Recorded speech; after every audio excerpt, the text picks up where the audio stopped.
자, 그럼 바로 모셔보고 이야기 나눠보도록 하겠습니다. 우리 월남에서 돌아온 월요일의 남자 정태근 팀장님 모셔볼게요. 어서 오세요. 어서 오십시오. 팀장 오늘 좀 팀장님. 되게 깔끔해지신 것 같은데 더욱더? 제가요? 네. 주말 동안 많이 쉬셨나 봐요. 지금 조명이 네. 정말 화려하게 하얗게 그냥 그리고 A4지 같네요. 팀장님이 보니까 밝은 톤이 되게 잘 어울리시네. 아, 원래 이게 그런가요? 자켓을 항상 입고 계시는 항상 거. 까만 걸 입었잖아요. 네. 아 그래서 그렇구나. 근데 이제 흰색 와이셔츠 딱 입고 계시니까 와이셔츠도 한 벌 샀나 봐요. 새 거 같은데? 이거요? 네. 이게 지금 3년째 입고 있는데. 아 그래요? 3년째 입고 계신 거 지금 관리를 너무 잘하셨는데. 완전 새 거 같은데요? 그러니까요. 대박입니다. 아. 팀장님은 좀 어떻게 지내셨습니까 주말? 주말이요? 아, 또 회사에서 워크숍을 가가지고 워크숍이요? 또 주말마다 지금 쉬지를 못하고 있어. 와. 이러다가 이렇게 거기다 이렇게 1박 2일로? 네. 신나게 갔다가 놀고 오셨네. 일요일에 새벽에 도망쳤어요. 토요일 날 가셔가지고. 네. 왜냐면 저는 일을 해야 되잖아요. 아. 월요일 날 어떻게 돈을 준비해야 되는데. 워크숍을 뿌리치고 아. 우리 방송을 준비해 주시고 오늘 와주셨어요. 역시 알파 프로네요. 잘했어요? 너무 좋았다. 연결 딱 좋았어요. 아, 그래요? 요새 라임이 좋아지는 것 같아요. 너무 좋았습니다. 자, 그러면 이제 우리 팀장님과 네. 함께 네. 어쨌든 이 유가 어떻게 좀 왜 이런 상황이 나오고 어떻게 해야 네. 되는지 한번 쓱 봐야 되는데 네. 오늘 우리 팀장님과 함께하는 그 썸네일이 이제 바이든이 이제 사우디 방문하는데 요 방문 속내가 무엇인가 여기 이제 썸네일이었거든요. 네. 본격적으로 어떤 이야기부터 한번 그 시작을 해보면 좋을까요? 팀장님? 이게 지금 유가 관련해서 이슈가 워낙 많기 때문에 어디서부터 손을 대야 될지 모르겠거든요. 그러니까 저도 일요일 날 어디서부터 손을 댈지 저도 감이 안 잡히더라고요. 이게 원래는 그 바이든이 사우디를 방문을 하면서 이제 두 가지 문제. 그러니까 네. 주식시장에서 봐야 되는 거 두 가지거든요. 사우디 원전 그리고 유가 이 두 가지 문제인데 그래서 거기에 대해서 어떻게 될 것인가 결론 내려 그랬는데 유가만 하라도 볼 게 너무 많더라고요. 이게 우리가 지금 오늘 말씀드릴 내용이 조금은 그 국제 관계사 그 세계사적인 부분과 좀 연결되는 게 있어가지고 그런 내용들까지 얘기를 해야 이런 전반적 이해가 좀 될 것 같더라고. 그러다 보니까 내용이 좀 길어졌어요. 그래서 빨리 하겠습니다. 알겠습니다. 그러면은 들어가기 전에 네. 먼저 지금 CPI 지수 관련해서만 짧게 그냥 여쭤보자면은 네. 팀장님께서는 좀 어떻게 보십니까? 이게 아까 저희가 잠깐 언급했지만은 지금 연준에서 네. 빅스텝이 뭐 거의 확실시 됐지만은 점점 지금 CPI 나오고 나서 자이언트도 스물스물 이야기가 나오고 있거든요. 네. 확률도 올라가고. 팀장님께서는 좀 어떻게 보세요? 질문 많이 날카로워 주셨네요. 장미칼입니다. 툭툭 들어갑니다. 날카롭게. 네. 일단은 그 가능성은 있다라고 좀 열어놓고 보는 게 맞는 것 같고요. 음. 맞는 것 같고 지금 어쨌든 이게 중요한 게 지금 사우디 방문 지금 어쨌든 인플레이션을 잡기 위한 게 지금 현재 두 가지 이슈를 좀 봐야 되는데 하나가 이제 사우디 방문을 할 것이냐 그리고 이제 마지막 하나가 이제 이전에도 한번 말씀드렸는데 우크라이나가 이제 겨울밀 파종을 9월달, 10월달에 할 것인가 요 두 가지가 관건이거든요.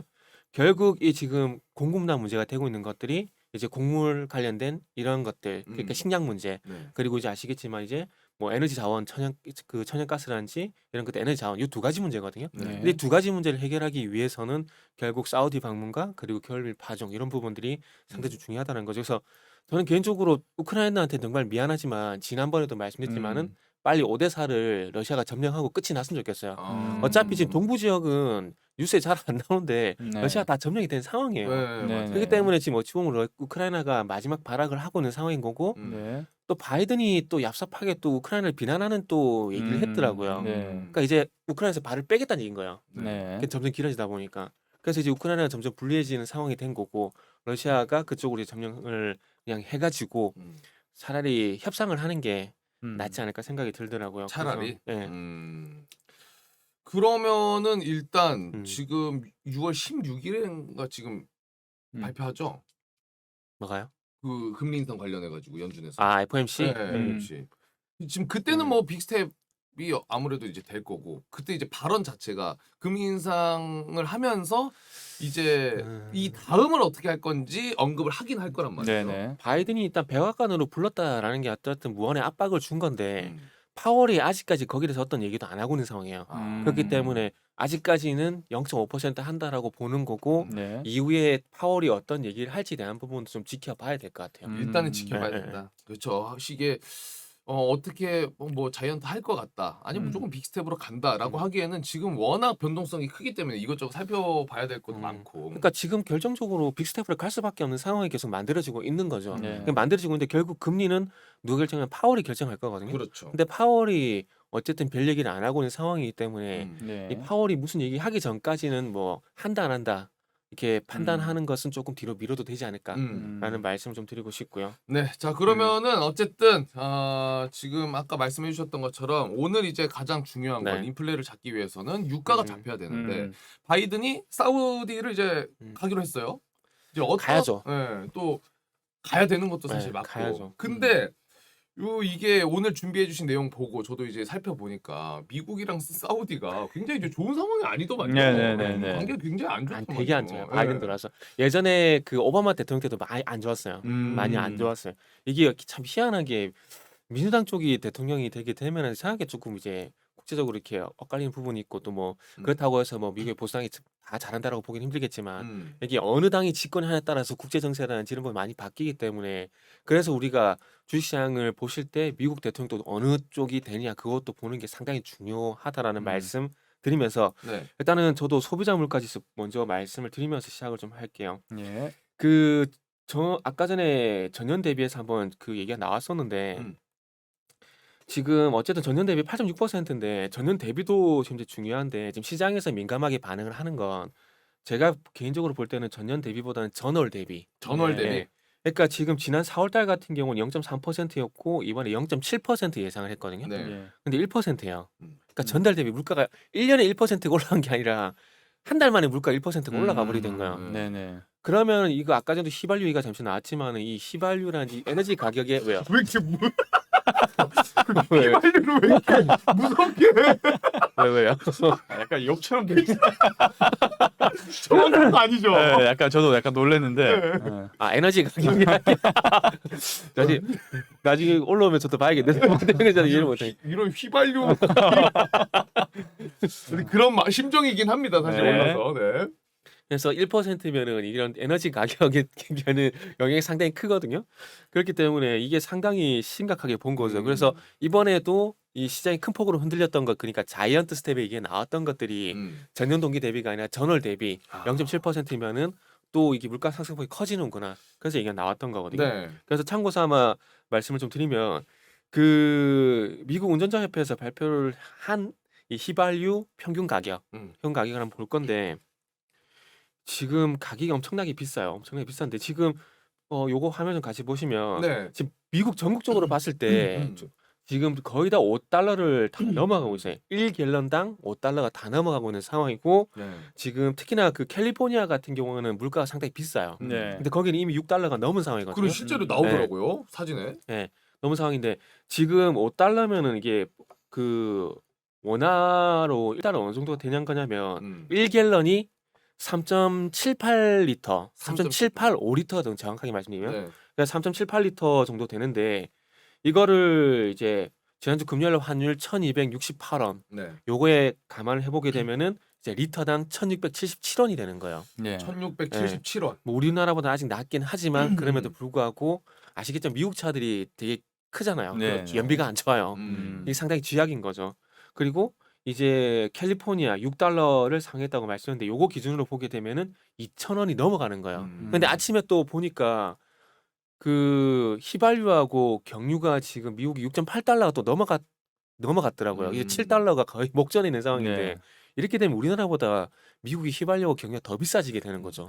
그러니까 네. 이게 우리랑 뭐 비슷하네. 이게 왜라고 하실 수 있지만은 원래 네네. 정상적으로 따지면 미국이 당연히 싸죠. 훨씬 싸죠. 엄청 싼 거죠. 그러니까 네. 리터당 한 거의 200원 이렇게 돼야 정상이거든요. 요 요것도 제가 한번 볼게요.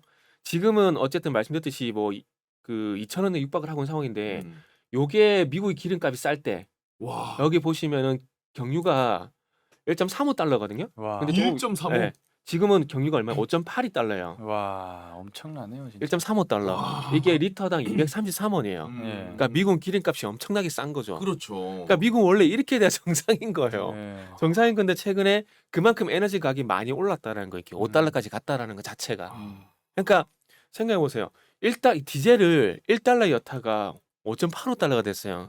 정말 미쳐버리는 거죠, 그냥. 그렇죠. 5배 에너지가. 올랐네. 네. 와. 그런 그러니까 거니까. 쉽게 따지면 우리가 체감하기에 쉽게 예시를 들자면 지금 우리가 기름 경유 넣으러 갔는데 한 4-5천 원 리터당 그쵸, 한다는 거 그런 아닙니까 거죠. 거의? 그렇죠. 1,500원에 넣다가 말씀하신 것처럼 5천이 넘어가 버리는 거죠. 야, 리터당. 네. 진짜 와닿네요. 그렇게 얘기하면. 그렇죠. 네. 그렇게 돼버린 똑같은 거죠. 개념이라고 네. 보시면 될 것 같아요. 네. 그러니까 이거 상당히 심각한 거죠. 그러니까 이렇게 물가가 계속해서 올라가다 보니까 이 물가를 계속 잡기 위해서 지금 자이언트 스텝에 대한 얘기가 나오는 건데 이거는 이전에 말씀드렸듯이 기대 인플레이션과 연결이 되는 부분인데 여기 보면은 여기 아까 네. 미국 증시 보면은 미국 식품 기업 또 인상, 인플레 악화이고. 네. 그러니까 이걸 왜 또 주목을 해야 되냐면 네. 자, 만약에 기름값이 그리고 지금 물건값이 내일 한 달 뒤 올라갈까라고 생각이 들기 때문에 미리 선구매를 계속 하는 거예요. 물건값이 올라가는데 선구매를 하고 선구매를 하다 보니까 또 물건값이 선구매를 하게 되고 그러다 보니까 또 제품이 부족하게 되고 또 가격이 올라가게 되고 이런 그 악순환이 계속 발생이 되는 거예요. 맞아요. 근데 이거를 막기 위해서는 일단 공급적인 공급을 늘릴 수밖에 없는 부분인데 여전히 공급을 늘릴 수는 없잖아요. 네. 네. 그러다 보니까 수요적인 측면에서 봤을 때 지금 선구매하지 않더라도 미래에도 지금의 똑같은 화폐 가치로 물건을 구매할 수 있게 해줄게. 그래서 금리 인상을 할게. 그러니까 이런 식으로 해서 소비를 일시적으로 좀 위축시키려고 지금 연준에서 그렇게 빅스텝을 진행하게 되는 거죠. 네. 그러면서 이제 중요한 것은 이제 소비를 일시적으로 위축시키면서 공급이 올라올 때까지 시간을 벌어주는 게 이제 파월이 해야 될 역할이 되는 거죠. 그렇기 때문에 만약에 지금처럼 그러니까 지금의 어떤 물가 상승이 상당히 심각하다라고 판단을 하게 된다라면은 조만간 파월이 어떤 얘기를 하지 않을까 이렇게 생각이 드는 거죠. 지금 6월 16일이기 때문에 얼마 안 남았어요. 얼마 안 그렇죠. 남았는데 이 사이에 만약에 근데 저는 개인적으로 이 사이에 만약에 파월이 더 급박하게 뭐 0.75% 얘기를 하게 되면은 혹여나. 저는 시장이 더 충격이 갈 것 같아요. 음. 연준은 그냥 어찌 보면 지금의 스탠스를 지켜주는 게 네. 어찌 보면 시장이 더 안도를 할지 않을까? 이런 생각이 들거든요. 네. 그 시장 상황에 지금 경제 상황에 조금 휘둘린 듯한 그런 발언을 하게 되면 시장은 더 불안하게 되는 거죠.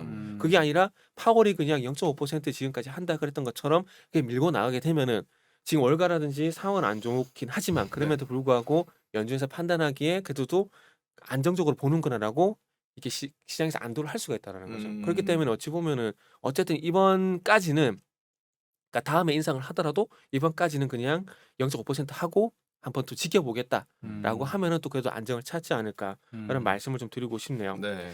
그래서 이런 건 뭐 연준에서 해야 될 역할인 거고 그리고 이제 바이든 이제 민주당 이제 정치권에 있으신 분들도 많이 바빠졌잖아요. 그렇죠. 네. 그러니까 지금 물가에 가장 큰 영향을 주고 있는 게 두 가지잖아요. 변동성이 크다라고 얘기하는 게 식료품 가격하고 그다음에 에너지 가격이거든요. 네. 그래서 조금 전에 식품 기업 뭐 가격 인상 얘기 나왔는데 그러니까 이 두 가지를 잡아야 돼요. 먹고 사는 문제. 네. 이거 무시했다가 진짜 큰 거 다치거든요. 네. 그러다 보니까 이 물가에 큰 영향을 주고 있는 이 에너지 가격의 안정이 필요한 거고 이걸 실패하게 되면 민주당은 영원히 아웃이 될 수가 있는 거예요. 그렇죠. 예. 찾기 힘들어지는 거예요. 음. 걔네들은 어쨌든 뭐 바이든이 대통령이 된 것처럼 정권을 잡아야 되는 거거든요. 음. 근데 지금 잡기 위해서는 경제가 상당히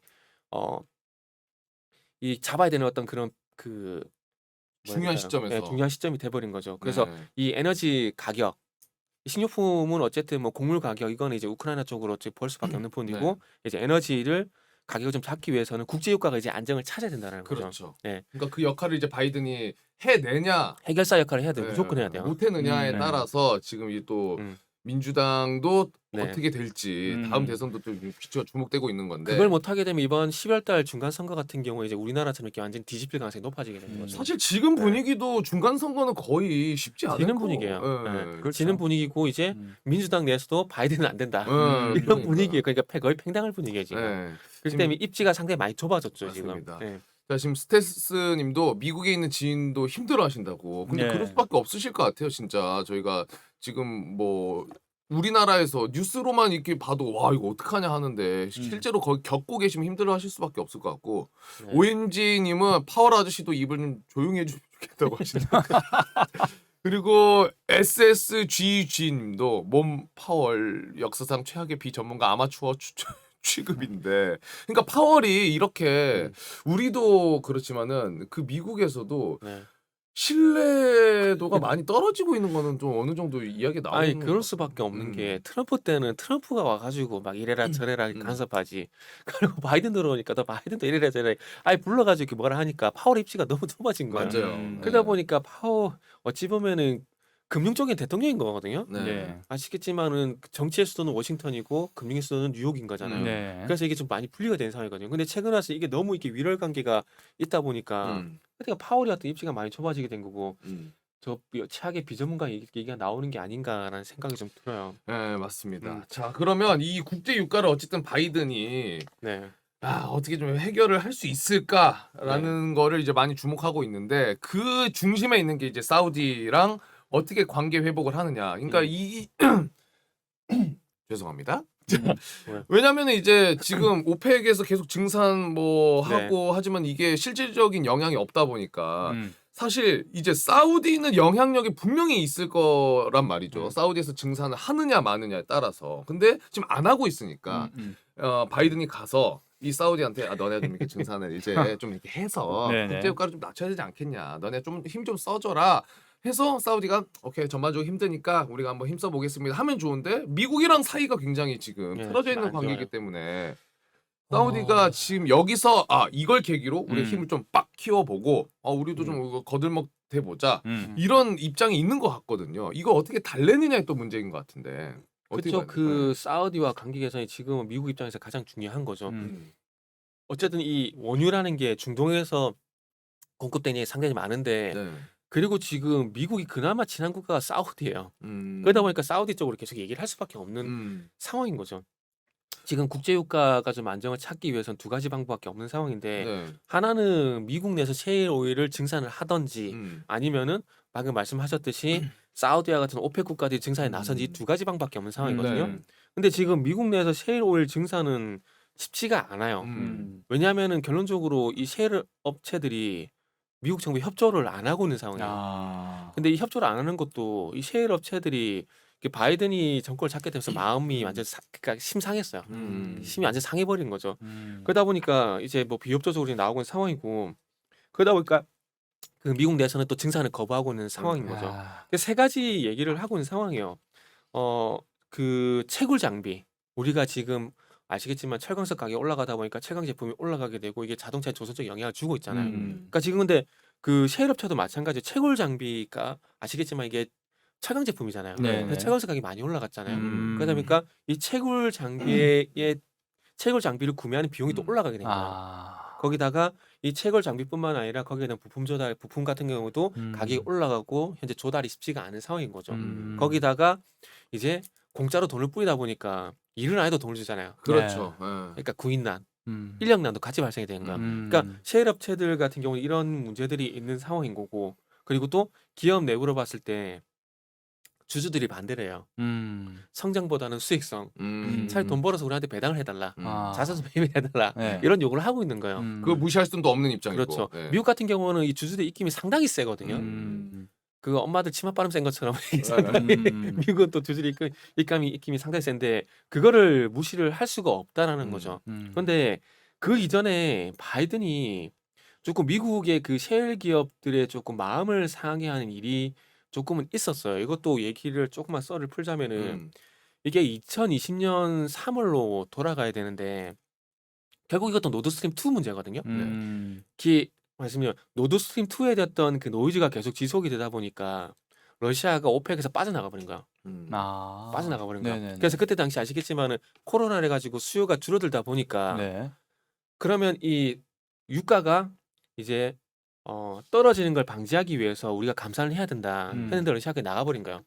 오펙 거기에 합의에 동참하지 않고 나가버린 거야. 근데 러시아는 그때 노드스트림 2에 굉장히 막 상당히 많이 화가 나 있던 거죠. 왜냐하면 그때 당시에 트럼프가 어쨌든 독일을 압박하게 되면서 러시아의 어떤 에너지 종속국이 될 수밖에 없다 그런 판단에 계속해서 독일을 압박해 왔었고, 노드스트림 2에 대한 이 뭐라 될까 연결이 계속 딜레이가 된 거죠. 그러다 보니까 푸틴이 빡쳐서 나가버리게 된 거고, 러시아가 이제 빠져나가게 되면서 감산 합의에 동참하지 않은 것이 미국의 셰일가스의 어떤 상당 위협을 느꼈다라는 게 정설이에요. 아. 그러면서 이제 이 미국 셰일 기업들을 다 죽여버리겠다. 아. 이러면서 러시아가 치킨 게임을 시작했는데 네네. 사우디가 거기에 동참을 해버린 거야. 음. 근데 그때까지만 아시겠지만 바이든이 2021년부터 정권을 잡았거든요. 네네. 근데 아무리 트럼프 정권 말기라고 하더라도 이게 연임을 할 수 있는 상황이기 때문에 사우디가 그러면 안 되는 상황이에요. 그런데 사우디가 의외로 이 러시아의 증산에 동참을 해버리게 된 거예요. 그 증산에 동참하게 되면서 원유 공급량을 늘렸고요. 그러면서 아시겠지만 2020년 4월 달에 마이너스 유가 갔잖아요. 네네네. 결국 그렇게 된 거예요. 음. 근데 그렇게 된 게 제가 볼 땐 사우디가 저는 두 가지 측면이 있다고 보거든요. 네네. 하나는 조금 전에도 말씀했지만 러시아와 같은 이유입니다. 셰일 기업, 셰일가스 여기에 대한 위협을 느낀 거예요. 그리고 두 번째는 뭐냐면 예전에 아마 기억나실 건데 미국 셰일 기업하고 중동 쪽에 있는 기업들이 서로 이제 오일 전쟁이 있었어요. 그때 당시 치킨 게임이 있었거든요. 네. 그러면서 유가가 그때 당시 2015년도에 유가가 떨어지게 되면서 사우디가 우리 이러면 안 된다, 감산해야 된다. 사우디만 감산하고 나머지 국가는 감산을 안 한 거예요. 네. 다른 데 다 증산해 버린 거야. 음. 그러면서 어떤 문제가 생겼냐면은 그러면서 사우디가 이 유가에 대한 점유율이 떨어진 그런 계기가 있었던 거예요. 네. 그러니까 사우디만 그때 상당히 많이 스트레스를 받았다는 거죠. 그러다 보니까 그런 과거 경험치 때문에 사우디가 동참하지 않고 사우디도 증산에 동참을 해버린 거죠. 그러니까 제가 봤을 때는 사우디가 이때 당시에 미국이 그런 요구를 했음에도 불구하고 증산 쪽으로 갔던 것들은 셰일 기업에 대한 위협, 그리고 두 번째는 2015년도에 치킨 게임 당시에 사우디만 감산을 했었다가 점유율이 다른 중동 국가에 뺏기는 그런 계기가 있었거든요. 그래서 이 두 가지 때문에 아마 사우디가 죄송합니다. 동탄이 아니라 동참하지 않았다라는 동탄은 제 사는 네. 동네고요. 그런 이유가 좀 있다고 좀 네. 봐요.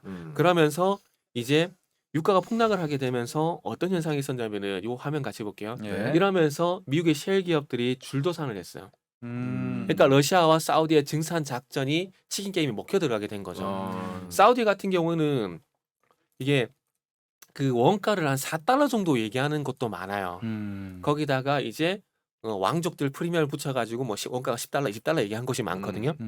그렇기 때문에 유가가 폭락을 하더라도 사우디는 버틸 수 있는 체력이 되는 거고 러시아도 그때 당시에 어쨌든 외환 보유가 충분히 있기 때문에 문제 안 된다고 생각을 하게 된 거죠. 그런데 지금 화면 보신 바와 같이 셰일 기업들은 줄도산이 되는데 이게 선두주자 체서피크라는 회사가 파산 신청을 했고 그 이외에도 20개 정도 회사가 유가 폭락 후에 파산 신청을 했는데 45달러 이하가 유지될 경우에는 미국 셰일 기업이 버틸 수가 없다라는 거예요. 왜냐하면은 사우디는 그냥 땅에다가 그냥 파이프 꼽으면 기름이 펑펑 나와요. 네. 근데 중요한 건 미국 셰일 기업들은 파이프를 꼽는 게 아니라 이 사업을 하는데 파이낸싱한 거야. 돈을 빌려온 거예요. 그러니까 건설업자들이 PF를 하는 것처럼 이 셰일가스를 뽑기 위해서 돈을 빌려온 거죠. 네. 근데 유가가 폭락을 하게 되면서 돈을 빌려준 사람들이 불안하게 된 거죠. 불안하다 보니까 돈을 다 상환받고 다 빠져나가고 다 빠져나가다 보니까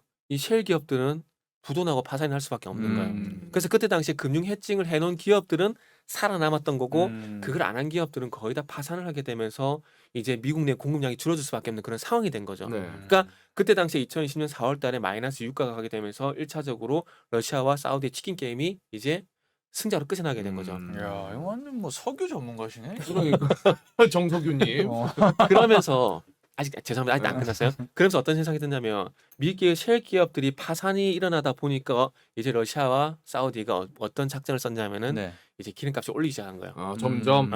올리기 시작하게 되면서 그때부터 이제 기름값이 계속 올라가게 된 거죠. 그러면서 이제 우크라이나 사태가 터지게 되면서 지금까지 유가 상승이 현재 이어지고 있는 상황이 나오게 된 겁니다. 그러면서 러시아는 돈을 벌게 된 거고 사우디도 마찬가지로 돈을 벌어서 뭐 네옴 신도시라는 그런 또 프로젝트를 진행하고 있는데 이거는 다음에 말씀드릴게요. 네. 그래서 어쨌든 이 러시아와 사우디와 러시아 치킨 게임 때문에 미국 셰일 기업들이 예전에 이런 경험치가 있었습니다. 근데 이런 경험치가 있었을 때 바이든이 들어와서 이 셰일 기업들 도와줘야 되는데 그냥 방치해버린 거야. 친환경 기조였잖아요. 그쵸. 그러니까. 신재생 에너지로 가게 되면서 이 셰일 기업들은 지원을 다 끊어버린 거야. 여기서 조금 제가 속된 표현을 쓰자면 셰일 기업들이 빡돈 거예요. 그러다 보니까 이제 바이든이 유가가 올라가다 보니까 셰일 기업에 증산을 요청했는데 이런 이유들을 제시하게 되면서 못한다. 그럴 수 있겠네. 네. 아니 뭐 이런 지금 유가 관련해서 아무렇지 뭐 이게 이슈가 없을 때는 우리 아예 쳐다도 안 보더니 그러니까. 막상 또 네. 필요하니까 우리 뭐 증상 우리 안 한다. 그럼 돈 들어가잖아요. 돈 돈 도 들어가잖아. 없고 안 한다. 그러니까 과거에 그런 기분이 상했던 이력이 있는데 음, 그런 상황에서 그냥 바로 증산해달라. 음, 베네핏 없이 증산해달라. 지금 전기차라든지 기아도 유치하게 되면서 베네핏 주잖아요. 각 주정부에서. 음. 그런 것도 없이 그냥 증산해달라. 누가 해주겠어요? 그러니까. 근데 미국 같은 경우는 이렇게 정부에서 요구하더라도 아까 말씀하셨듯이 자유민주주의 국가이기 때문에 거부가 가능한 거예요. 거부가 가능한 거죠. 네. 그래서 이런 상황에서 어쨌든 자국 내에서 셰일 오일 증산은 못 하는 거야. 이런 이유들로 해서 미국 기업들이 협조를 안 하고 있다 보니까. 안타깝네요. 그렇기 때문에 어쨌든 네네. 지금 사우디랑 지금 어떻게든 관계를 좀 풀어가지고 유가를 낮춰야 되는 상황인 거잖아요. 그렇죠. 아까도 말씀했지만은 그나마 중동 쪽에 친한 국가가 사우디거든요. 그렇기 때문에 사우디 쪽으로 손을 내밀 수밖에 없는 상황이에요. 그렇다 보니까 자국의 증산이 안 되다 보니까 이제 사우디 쪽 손을 내밀어야 되는데 사우디 쪽으로 손을 내미는데 사우디는 사이가 안 좋다 보니까 그렇죠. 지금 바이든이 갈 수밖에 없는 상황인 겁니다. 음. 갈 수밖에 없는 상황인데 그래서 이 최악의 상황인 이 사우디와 관계 회복을 나서야 되는데 음. 해야 되는 이유는 뭐 두 가지. 사우디가 이제 손을 잡아야 되는 것 두 가지 이유가 있는 거죠. 뭐냐면 하나는 사우디가 증산에 나서지 않게 된다라면은 유가 안정은 거의 불가능하다 보시면 될 것 같아요. 와 증사 그만큼 어. 영향력이 커요 사우디가 여러분. 사우디가 이제 공급하는 게 상당하니까 네. 지금 하루에 1,200만 배럴 이상 공급을 하고 있는 상황이거든요. 와. 그렇기 때문에 물론 최대 생산량이 1,200만 배럴인데 여기서 더 늘릴 수 있어요. 이 상황이기 때문에 사우디 쪽 손을 내밀 수밖에 없는 상황이고 제가 좀 말이 빨라지면 제어를 좀 해주세요. 네, 괜찮아요. 지금 네. 또 시간이 많이 지나가지고 네. 지금 우리가 정보를 막 쏟아내긴 해야 됩니다 지금. 네. 그리고 이제 러시아산 원유도 금수 조치를 하고 있는 상황인데 그러니까요. 그러기 위해서는 또 사우디가 미국 편에 있어야 돼요. 음. 이거는 전쟁 자금줄 차단이란 이유 때문에 좀 돼야 되는데 이게 예전에 그 1980년도에 그 미국 레이건 행정부가 그 사우디의 증산을 통해서 국제 유가 하락을 유도를 했었던 경험이 있어요. 네. 그렇기 때문에 사우디를 다시 한번 손을 내미는 거고 그러면서 이제 소련의 재정이 안 좋아지게 되면서 결국 소련의 붕괴까지 이어지는 계기가 됐다라는 얘기가 많거든요. 그 당시에. 네. 네. 근데 지금 어쨌든 바이든이 러시아와 좀 사이가 안 좋잖아요. 네. 그러면 지금 러시아를 어쨌든 옥죄기 위해서는 지금 고유가가 지속이 되면 안 된다라는 그렇죠. 거죠. 이게 싹 다 러시아 수익으로 들어가니까. 네. 그러기 위해서는 사우디를 꼬셔가지고 유가를 이제 낮춰야 될 필요가 있다라는 거죠. 과거에 소련이 굉장히 위협받았던 것처럼 지금 상황에서는 러시아가 위협을 받게 되는데 근데 그게 지금 이제 사우디가 어쨌든 안 해주는 거잖아요. 근데 사실 트럼프 때까지는 그 미국과 사우디가 관계가 굉장히 좋았습니다. 그렇죠. 근데 이제 바이든 정권이 들어서면서 굉장히 급격히 안 좋아졌는데 그 이후부터 왜 안 좋은지 배경과 네. 그 어떻게 풀어야 되는지를 한번 좀 짚어주시면 좋을 것 같거든요. 그렇죠. 사우디와 관계 회복을 위해서는 뭐 정치적인 문제 그리고 종교적인 문제 두 가지 네. 다 해결을 해야 되는데 지금 2018년도에 아시겠지만은 그 가스 큐지 네. 발음하기가 상당히 가스 가스끄지. 가슈끄지 네. 가슈끄지 암살 사건이 있었어요. 네. 근데 기자죠, 기자. 네, 네. 기자인데 이게 아시겠지만은 누구냐 트럼프 같은 경우는 그걸 다 묻어갔어요. 다 그냥 그거를 암묵적으로 그냥 이거를 그냥 덮어놓고 갔어요. 덮어놓고 네. 갔는데 이거를 이제 바이든이 정권을 잡게 되면서 이거를 그냥 끌어내버린 거죠. 끌어내가지고 이제 그 공개를 해버렸는데 근데 여기 암살 배우를 지금의 왕세자인 빈살만 왕세자로 지목을 하는 보고서를 이제 공개를 한 거죠. 그러면서 이제 사우디 측은 부인을 했지만 그럼에도 불구하고 이 배우 인물로 지목을 하게 되면서 인권 문제를 계속해서 바이든이 인권 문제를 계속 네. 꺼냈거든요. 그러면서 계속 부각을 시켰다는 거죠. 그래서 그러면서 이제 이 방금 말씀드렸듯이 인권을 중요하게 생각하는 이제 바이든이 공개적으로 이제 사우디를 국제적인 왕따로 만들겠다. 그러면서 이 빈살만 왕세자를 직설적으로 비판을 했어요. 비판했었는데 물론 여기 직설적으로 비판할 수 있는 부분 여기까지도 그래도 이제 사우디가 그렇게 마음이 상하지는 않았었어요. 않았었는데 근데 그 중요한 건 바이든이 사우디 왕세자 빈살만 너무 무시해버린 거예요. 이게 동급으로 대우를 해줘야 되는데 자기 아래로 대우를 해버리게 된 거죠. 네. 그러니까 어찌 보면은 그 바이든이 이제 빈살만 직접적으로 그 상대를 해야 되는데 오스틴 국방장관이 가 이제 오스틴 국방장관이 전화를 하게 되면서 빈 살만의 자존심이 완전히 상해버리게 된 거죠. 그렇죠. 네. 지금 사우디는 그래도 이 어쨌든 잘해보려고 했던 게 있거든요. 요것도 네. 화면 좀 같이 볼게요. 네. 2021년 2월달에 그 바이든 사우디 왕세자 위상격하 국방장관이 전화. 그러니까 여기 1차적으로 이제 기분이 상할 수밖에 없는 계기가 나왔다는 거죠. 그래서 여기도 보시면 아시겠지만 백악관에서 왕세자 바이든 상대 아니야.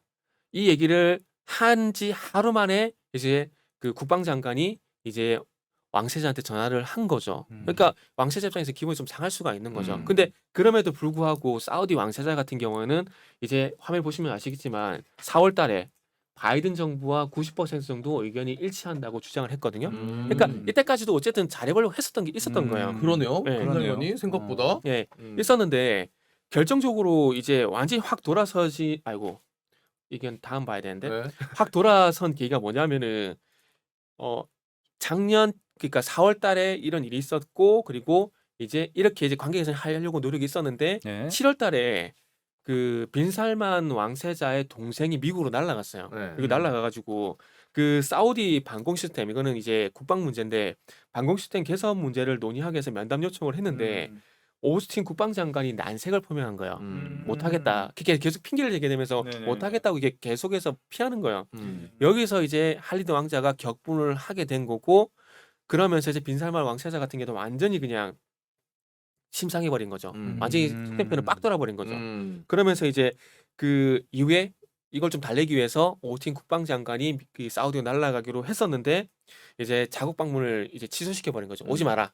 오지 마라 해버리게 되면서 바이든 행정부에 대한 불만을 노골적으로 이제 표시를 해버린 거죠. 네. 그러다 보니까 이제 유가 안정을 위한 오펙의 어떤 그 증산도 거절이 돼버리게 된 거고, 지금 정치적으로, 그러니까 어찌 보면 정치적인 문제는 이건 거죠. 네. 그러니까 바이든 들어와서 빈살만을 완전히 이제 무시해버리는, 그러니까 미국 쪽에서 사우디를 무시하는 이런 행동들이 계속 나오다 보니까 완전히 마음이 상해버리게 된 거죠. 그래서 이게 1차적으로 사우디 마음을 상하게 한 거고, 그리고 이제 종교적인 문제도 있습니다. 종교적인 문제도 있는데, 그리고 요거 깜빡하고 안 봤네요. 그 빈살만 사우디 왕세자가 4월 달에 제가 그 완전히 이때 마음이 상했다고 말씀드렸는데, 그러니까 그렇게 했음에도 불구하고 또 추가적으로 이렇게 나온 소식을 여기 보면은 빈살만 사우디 왕세자 미국 안보사령탑의 고성 혈맹 관계 악화된 이유는, 그러니까 이때 계속해서 이렇게 서로 간에 잡음이 새게 된 거죠. 네. 그러니까 이런 그 여기 보시면은 이제 올해 4월 20일 기사거든요. 4월 20일 기사인데 네. 여기 보시면 방금 말씀드렸던 내용입니다. 그러니까 작년 2021년 7월 달에 워싱턴을 방문했을 당시에 이 할리드 왕자가 어떤 부분에서 마음이 상하게 된지에 대한 내용이 지금 화면에 보시면 이렇게 나와 있는 거예요. 네. 그래서 이 결국 할리드 왕자는 미국 정부 관계자들과의 만찬 일정을 취소해 버렸고 당초 계획했던 일정까지 단축해서 그냥 가버린 거예요. 가버리고 그러다 보니까 행정부에서 이게 아닌데 싶어서 이제 사우디로 날아가려고 그랬는데 이제 거절 해버린 거고요. 그리고 이거는 이 정치적인 문제. 그러니까 바이든에서 정치 어떤 외교 정치라고 보는 게 맞겠네요. 네. 이걸 너무 못했던 부분도 있고 이제 종교적인 문제. 요것도 있는데 요것도 이제 같이 좀 보게 되면 이게 요걸 일단은 보면서 이해가 될 거예요. 지금 어딜 봐야 되냐면은 예멘을 보시면 돼요. 네. 예멘을 보시면 아프리카 붙어 있는 이 파란색 여기가 시아파고 요 빨간색이 수니파예요. 근데 여기 보시면 아시겠지만 사우디가 수니파거든요. 네. 네. 그리고 이란은 시아파예요. 네. 요거를 보고 지금 내용을 보시면 이해가 될 거예요. 자, 지금 예멘은 정부군하고 후티 반군이 이제 내전이 일어나고 있는 곳이에요. 네. 지금 우크라이나 얘기가 나오다 보니까 지금 예멘이라든지 우크라이나의 어떤 이런 내전 문제가 잠시 수면에 내려갔는데 예멘에서 어찌 보면은 수니파와 시아파가 이제 전쟁을 하고 있다 보시면 되거든요. 예멘에서 네네. 예멘 내에서 예멘 정부군과 이제 후티 반군이 이제 전쟁을 하고 있는 상황인데 지금 수니파 같은 경우는 그 정부군은 수니파예요. 네. 근데 이 수니파는 사우디가 지원을 하고 있습니다. 그런데 반대로 이 후티 반군은 지금 보시면 아직 시아파하면서 이란과 그리고 음모적으로 접근했을 때 북한이 뒤에서 지원하고 있다는 얘기가 상당히 있거든요. 네네. 그래서 어쨌든 북한을 제외하더라도 이란이 지원을 하고 있는 상황이에요. 네. 그러면 이 얘기가 무슨 얘기냐면은 지금 예멘의 내전은 그 예멘의 정부군과 후티 반군만의 어떤 내전 문제가 아니라 어떤 문제냐면은 사우디와 이란의 대리전이에요. 지금 그러니까 사우디와 이란이 싸우고 있다 봐도 무방한 상황인 거죠. 간접적으로. 네, 그렇죠. 무방한 상황인데 지금 바이든 정권이 들어오게 되면서 지금 어떤 이란하고 핵 협상을 진행하게 되면서 좀 화해 분위기가 진행되고 있잖아요. 그거 있잖아요. 네. 근데 지금 사우디는 순위파인데 지금 시아파인 이란 쪽으로 핵 협상을 진행하게 되면서 이란의 금수 조치를 해제하려고 하고 있는 거예요. 이 유가 문제를 해결하기 위해서. 그러니까 여기 사우디가 좀 이제 기분이 완전 또 상해버리게 된 거죠. 기분이. 그러다 보니까 지금 정치적인 문제 그리고 종교적인 문제 이런 식으로 통해 가지고 이제 이란과 화해 분위기를 만들어 가다 보니까 사우디가 많이 불안해지고 너무 화가 나는 상황이 돼버린 거예요. 얘네는 우리를 아예 이제 배제를 하는구나. 배제를 해버리는구나. 우리 그냥 뭐지 동맹이 아니라 동맹 취급을 안 하는구나. 이렇게 돼버린 거죠. 네. 근데 이렇게 되면서 사우디가 또 어떻게 불안하냐면은 지금 핵 협상까지 진행이 되고 있잖아요. 네. 그 핵 협상을 하게 되면서 경제 제재를 해제를 하고 이 제재를 해제하게 되면서 이제 이란의 어떤 이 원유 수출을 통해서 유가를 안정시키려고 하는구나 하고 있게 되면서 사우디는 이제 불안해진데 뭐가 불안하냐면은 핵 협상을 진행하게 되면서 이란이 핵을 가지는 것이 아닌가라는 그런 불안감이 생기게 되는 거예요. 그러면서 이제 사우디도 자체적으로 핵을 가져가야 되는 것이 아닌가라는 그런 불안감이 조성이 된 거죠. 근데 여기에 살짝 얍삽하게 중국이 끼어든 거예요. 중국이 지금 이제 그러니까 사우디가 지금 미국 쪽에 요구를 하는 건 뭐냐면은 이란에 대항할 수 있는 미사일과 핵 기술을 원하고 있는 상황인 거예요. 그런데 지금 그거에 대해서 미국이 해주지 않는 상황이고, 근데 그 사이를 이제 중국이 비집고 들어가지고 우리가 미사일하고 핵 기술 줄게. 사우디한테. 네. 이게 조금 그제 꼬시고 작업이 들어가고 있는 상황인 거죠. 근데 이렇게 되면 좀 정말 좋지 않은 상황인데 이렇게 되면은 다음에 말씀을 드려야 될 것 같은데 이게 사우디 원전 수도 쉽지 않은 상황으로 가게 되는 거예요. 이건 다음에 말씀을 좀 드릴게요. 그래서 요런 그 종교적인 문제까지 발생이 되다 보니까 상당히 지금 사우디가 미국 쪽에 불만도 많고 상당히 불안해하는 그런 상황이 되는 거죠. 그래서 이런 정치적인 문제, 종교적인 문제를 일단은 미국이 해결을 해줘야 사우디가 증산에 나선다라는 얘기가 나오는 거지. 이 문제에 대해서 지금까지 말씀드렸던 스탠스를 계속해서 가져가게 되면은 제가 볼 때는 이 문제는 해결이 안 된다라고 좀 보는 게 맞는 것 같아요. 쉽게 말해서 그러면 미국 또 바이든이 사우디 갈 때 네. 최대한 굽히고 들어가야 사우디 한수 쪽에서는 접고 들어가야죠. 네, 한수 지금 접고 한수 들어가야. 그리고 또 너무하는 게 바이든은 왜 그 사이가 안 좋은 양쪽에다 그렇게 협상을 진행할까요? 한쪽만 딱 선택해서 해야 될 건데. 지금 그러니까 이란 쪽으로 진행을 하다가 지금 이란이 아니라 이란 쪽을 다시 버리고 다시 사우디 쪽으로 붙어야 되는 그런 상황이 연출이 되는 거죠. 증산을 하려면 확실히 사우디를 공략하는 게 낫지 않을까요? 그러니까 그래야 되는데 이게 아까 말씀드렸지만 바이든이 인권, 그러니까 난 인권 대통령이야. 그런 이렇게 그런 하면서 그렇죠. 이제 사우디에 쉽지 대해서 않겠네. 조금 그런 문제를 그러니까 아까 전에 명분이 안 카슈크지 서니까. 이 사건에서 이제 문제를 제기하게 되면서 명분이 안 서기 때문에. 문제가 되게 된 거죠. 문제가 되게 되면서 사이가 틀어지기 시작을 하게 된 거죠. 맞습니다. 그러면서 사우디 없어도 돼. 우리는 이란과 협상을 하게 되면서 그 너희가 증산을 하지 않더라도 이란이 증산을 하게 되면은 지금의 고유가 문제 해결이 돼. 근데 그게 지금까지 미국의 뜻대로 진행이 안 된 그렇죠. 거죠. 그제까지 뒤늦게 이제 큰일 났다. 발등에 불이 떨어지다 보니까 사우디 쪽으로 이제 틀어지게 되는 그런 부분들이 되는 거죠. 맞습니다. 오늘 그 사우디 관련해서 이제 정리를 쫙 해주셨는데 까슈끄지 뭔가 얘가 뭐야 이렇게 하실 수도 있어요. 간단하게만 말씀드리자면은 이제 빈살만이라는 사람이 지금 계속 언론에 나오고 있는데 이 사람 실질적인 사우디 실세입니다. 실세. 실세죠. 국왕이 있긴 있는데 사실상 국왕은 빈살만이라는 사람이 있어요. 근데 이 사람이 이제 쿠데타 통해 가지고 이 실세를 잡은 거고 근데 이 까슈끄지라는 기자가 있었는데 네. 이제 이 빈살만이 실세를 잡으니까 굉장히 이제 뭐 비판을 많이 한 거죠 인권적으로도. 근데 그 이후에 이제 암살이 되니까 이 빈살만 너가 죽인 거 아니냐 이런 내용이 있었는데 빈살만 나는 아니다. 근데 요게 이제 바이든이 그 정권 잡으면서 까버린 거죠. 이거는 빈살만이 한 거다. 근데 빈살만 아니다. 이러면서 굉장히 사이가 틀어졌었고. 그쵸. 네. 그래서 바이든은 나는 인권이 중요하기 때문에 이건 빈살만 한 거 맞기 때문에 사우디에 대해서 굉장히 적대시했는데 지금 상황이 이제 사우디에서는 도망칠 수가 없는 거예요. 네. 이제 요거를 트럼프는 요거를 묵인해줬고 네. 그렇기 때문에 사이가 더 좋은 것도 있었어요. 너네 안 한 거 알겠어. 오케이 이러니까 사우디도 얘네는 트럼프는 내가 아는 거 알아주는구나 하고 유가 좀 낮춰라 할 때도 또 증산해라 해도 했던 건데 바이든과는 지금 사이가 안 좋기 때문에 요거를 바이든 그냥 말을 바꿔야 되는 상황인 거죠. 그러니까 지금 바이든이 조금 착각한 게 우리 미국이야 이걸 보여주고 싶었던 거죠. 우리 미국이야 보여주고 이제 난 인권 대통령이야, 참 인자한 대통령이야 이거를 보여주려고 했던 게 이제 역효과가 지금 이제 나오고 있는 거죠. 맞습니다. 그래서 이제 결론을 한번 내보자면은 예. 어쨌든 그 사우디 어떤 관계 개선을 하게 되면서 이제 사우디가 증산까지 이어지기 위해서는 지금까지 바이든이 했던 스탠스를 정말 속된 표현을 쓰자면은 쪽팔리지만은 뒤집을 수밖에 없는 상황인 거죠. 네. 그래서 미국에서도 약간 비꼬는 게 이제 인권보다 경제냐 이런 얘기가 나오고 있는 상황이거든요. 그래서 관계 대성이 필요하고 그렇게 해서 이 암살 사건이 누가 했던지 간에 맞다라는 건 아니에요. 네. 절대 맞다라는 건 아닙니다. 근데 외교라든지 국익이라든지 이런 부분에서 전체 미국이 우선시 해야 될 수밖에 없는 건 상황적으로 가고 있다라는 거죠. 그 문제는 나중에 다시 한번 또 지적을 하더라도 지금은 어쨌든 면죄부를 줄 수밖에 없는 그런 상황이라는 거죠. 트럼프라고 그런 상황에 대해서 뭐 좋게 판단했겠어요? 그건 그렇죠. 아니거든요.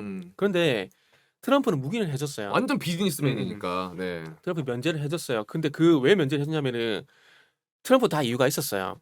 왜냐하면은 그 아시겠지만 트럼프가 어쨌든 면죄부 대가로 제휴가 기조를 만들었거든요. 그렇죠. 네. 제휴가 기조를 만들고 그러면서 기업들을 그러니까 경기를 좀 부흥시키기 위해서 기업들을 유치를 하게 되면 세금을 깎아줬어요.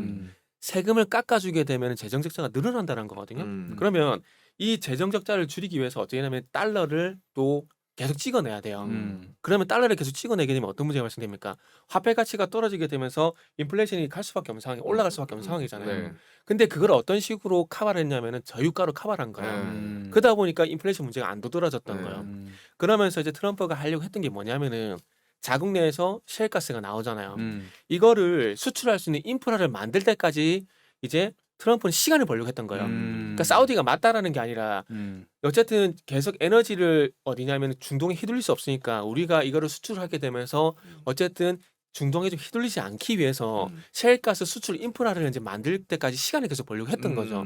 그래서 만약 그게 이제 끝난 시점이 한 2020년이었는데 안타깝게도 바이든 쪽 정권에 넘어가 버린 거예요. 그렇죠. 그러면서 그게 다 무산이 돼 버린 거예요. 그러면서 지금까지 사태가 오게 된 거고요. 네. 그래서 어쨌든 이 트럼프도 뭐 트럼프가 했던 행동이 맞다 나쁘다 나중에 역사가 평가를 할 부분이고 어쨌든 트럼프는 그렇게 하기 위해서 이제 그런 노력을 했던 거고 바이든도 마찬가지로 그런 노력을 이제는 할 수밖에 없는 상황이라는 거죠. 그리고 터키도 마찬가지로 이 까슈크지 사건 네. 이거에서 일종의 주권 침해로 판단을 하게 되면서 관련자 26명을 재판을 했었어요. 실질적으로 했었는데 2022년 4월 달에 중단해버리게 되면서 사우디 검찰과 법원으로 이관을 해버렸어요. 맞아요. 그러니까 이 기자가 이제 암살된 게 터키에서 암살이 됐거든요. 네. 그래서 터키가 이야기가 나오는 거고요. 그래서 지금 여기 화면 같이 보실게요. 그래서 터키 에르도안 대통령 같은 경우도 까슈크지 암살 사건을 덮고 사우디 빈살만 포옹 이런 기사가 났는데 이게 2022년 4월 달 올해 4월 달 기사입니다.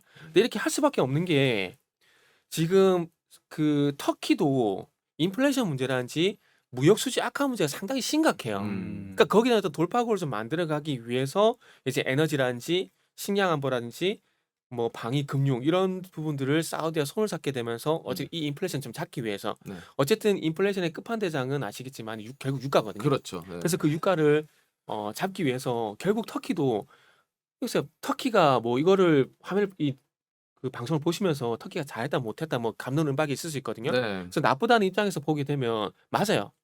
잘한 건 아닙니다. 음. 그러나 이 어쨌든 대통령도 정치인이라 볼 수밖에 없거든요. 그러면 정치적인 입지가 흔들리게 되면은 어떻게 됩니까? 물러나야 되는 거잖아요. 그렇죠. 네. 그러면 결국 경제 문제를 볼 수밖에 없다는 거죠. 네. 그러니까 결국 이렇게 손을 잡을 수밖에 없는 상황이 된 거고 터키도 어쨌든 뭐 자존심 굽히고 이렇게 들어갈 수밖에 없듯이 터키도 이렇게 자존심을 굽힐 수밖에 없는 이런 상황이 돼버린 거죠. 결국 인플레이션 문제가. 그렇죠. 그리고 이제 마지막 그래서 이제 관계 개선을 해야 되고 그리고 이제 마지막 중요한 것은 네. 이제 트럼프가 행정부 시절에 사우디와 합의했던 내용들을 다시 복원을 시키냐. 복원을 아마 시켜야 될 거예요. 군사적 지원으로. 네. 그래서 아까 전에 그 이란 핵 얘기 말씀드렸잖아요. 네. 그러면서 미사일이라든지 핵 기술에 상당히 좀 위협을 느끼고 있는 상황인데 그거를 조금 이제 방어를 한다든지 아니면 미국이 보호해 준다든지 이런 군사적인 어떤 지원이 있어야 되거든요. 그래서 어찌 보면은 이게 그 트럼프 행정 시절에 합의된 사안 보건 이 문제는 첫 번째는 뭐냐면 그 예멘 내전 좀 전에 말씀드렸잖아요. 네. 네. 정부군과 이제 후티 반군이 이제 싸우고 있는데 후티 반군이 아닌 그 정부군, 그러니까 사우디 주도의 정부군에 대해서 군사적인 지원을 해달라. 이게 트럼프 때 합의된 내용이 있었거든요. 네. 근데 이거를 뒤집어 버렸어요. 네. 그리고 두 번째는 뭐냐면은 이제 예멘 후티 반군에 대한 테러 단체 지정을 했었는데 이거를 바이든이 해제를 버렸어요. 테러 단체가 아니다. 네. 이거를 다시 해제한 걸 또 철회를 해야 돼요.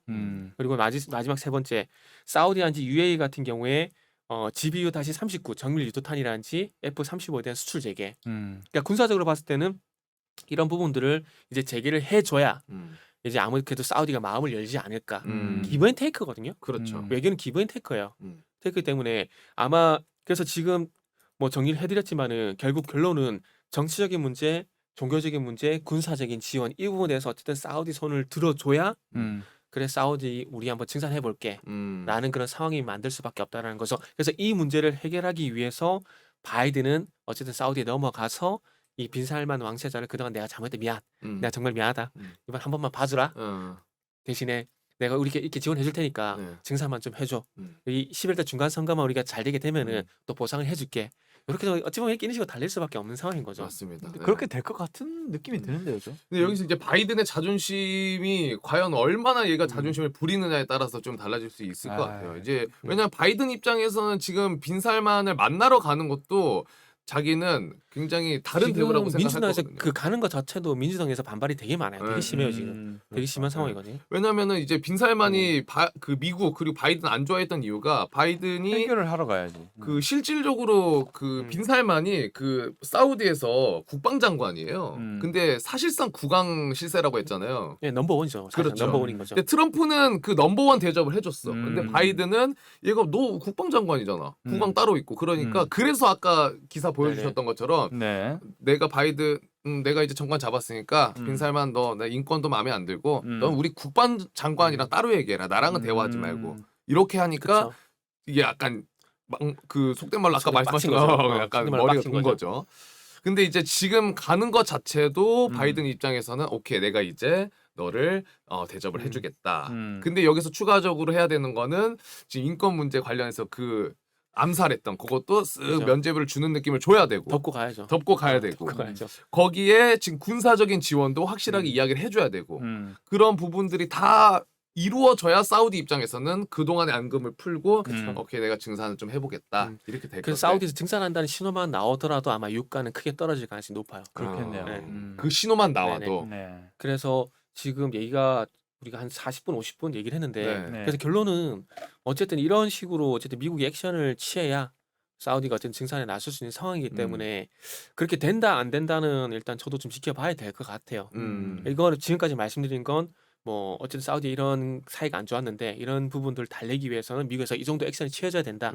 그거를 제가 말씀을 드리고 싶은 거죠. 그 정도. 자, 그렇게 이야기를 나눠봤습니다. 어우, 시간이 확실히 이 기름 얘기하면은 이야기할 게 끝이 없어요. 이게 정치 외교까지도 네. 복잡하게 얽혀 있는 문제이기 때문에 맞아요. 이제 말씀 들으면서 아 나도 이게 국제 정치학을 전공해야 되나 이런 생각이 들더라고요. 아, 지금도 조금씩 해보시면 되죠. 또 아, 금방금방 왜냐면은 확실히 이 경제는 경치와 뗄 수 없는 네. 관계라는 거를 어쩔 수 없는 것 같아. 확실하게 더 인지를 했습니다. 네, 저희가 이제 시간이 어느덧 마무리해봐야 될 것 같은데 네. 간단하게만 딱 한 1분만 짚어보자면은 그래도 우리가 지금 투자의 관점으로 보자면 네. 유가 관련해서는 우리 송스픽으로 지난번에 네네. SK 이야기 그렇죠. 해줬잖아요. 이노베이션. 그 부분은 현재로서는 괜찮다고 좀 볼 수 있겠죠 아무래도. 그러게요. 시간이 하시죠. 너무 네. 제가 말을 빨리 했음에도 불구하고 시간이 정말 좀 부족합니다. 아, 네. 그렇겠네요. 네. 그 SK 이노베이션 결국 말씀드릴 수밖에 없는 게 그 SK 이노베이션을 바라본 시선이 좀 많이 바뀐 것 같아요.